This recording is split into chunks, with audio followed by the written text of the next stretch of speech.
Now, one thing it says here is to look for the circle. There's a circle in the front.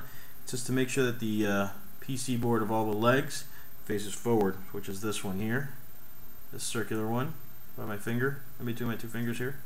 So I made sure of that. Now the only thing I'm trying to figure out is how to mount these successfully. Now it doesn't look like there's any trick to it, so I'm just going to kind of make them flush. So we're going to have to get the double-sided tape that was included in this, of which we have plenty of that. So let's go ahead and open that up. What we have here looks like 6 sticks of gum, but really all it is just double-sided tape. Now, it does not appear like we're going to need the whole thing. I'm going to go ahead and start cutting these up. So I would take as a utility knife and cut about 1 inch in size. There we go. That should take care of 3. I'm going to go ahead and mount this here.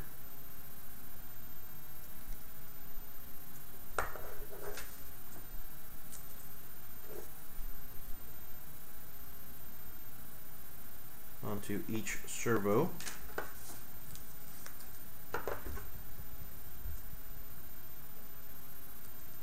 Doesn't look like it matters which way it mounts, just kind of mount it on there. So that's 3 for that one. Let's take 3 more. Again, I'm only cutting about 1 inch. Each one about 1 inch or so. And I'm not being too exact about it, so I wouldn't worry about it too much. Looks like they gave us a lot of double-sided tape to work with, so just kind of mount it on there and give it a firm press. Alright, there we go. So I've now mounted all the double-sided tape. Making sure this is all nice and neat. Now I'm going to take one of these with the PCB facing forward, and I'm going to mount it to one of these here, like so. I'm going to go ahead and take off the other side of the double-sided tape. Okay. And mount one of these. Now, my experience with double-sided tape is that you do need to let it sit for a little while before you start using it. So, there we have one.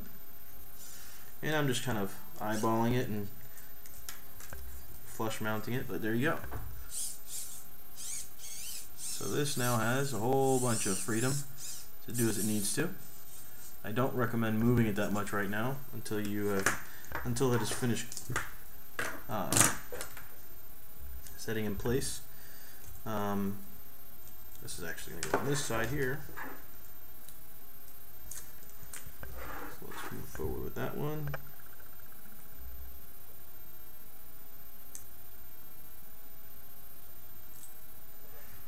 Just kind of make sure when you do mount it that it's not going to get stuck on anything.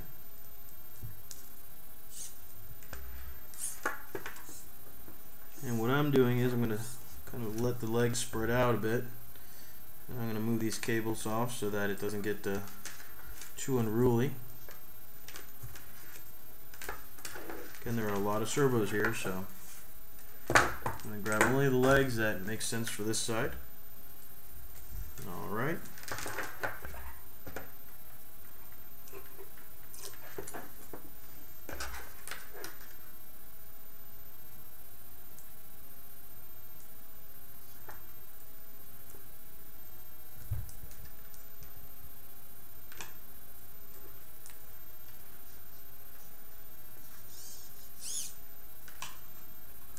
Again, this does not have to be perfect, so however, this one is not wanting to stick too well.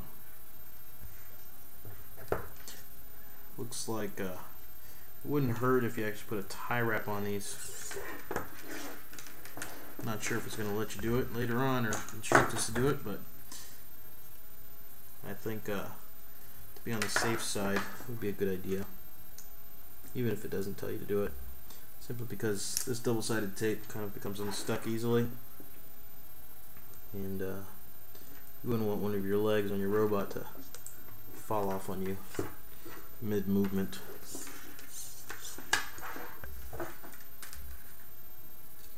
Again, always make sure that the PCB, which is what they call this here, is facing towards the circle in the front of this, because I think this might be the front. So, and just kind of eyeball it again. You don't have to do, doesn't have to be perfection, but I do notice that when this moves around, you want to make sure it doesn't hit anything. Okay, we're almost done here. We're moving on to the last leg. Take off this last piece of double-sided tape.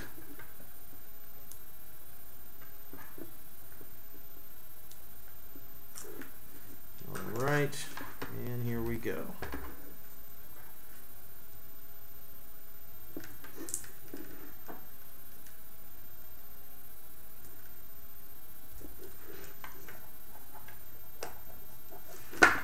So there we have it.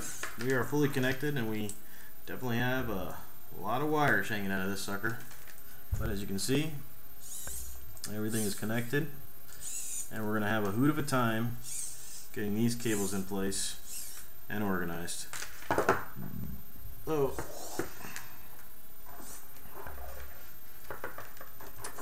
there you have it. This is starting to come alive. Now the next step is we're going to install the Velcro cable strap.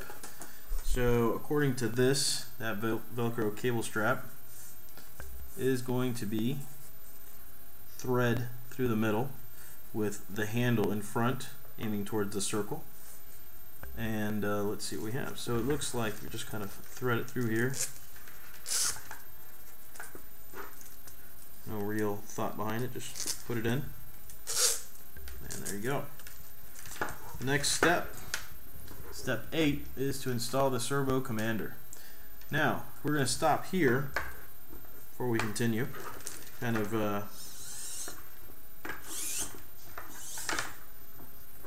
let this sit for a day, and we're going to check it out tomorrow to see how stuck these servos are and how much it'll actually hold the double-sided tape.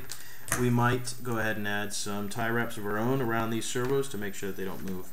And we're going to see if we can kind of clean this up a little bit so it makes it easy to work with and you can see it easily. But there you have it. You can see the underside.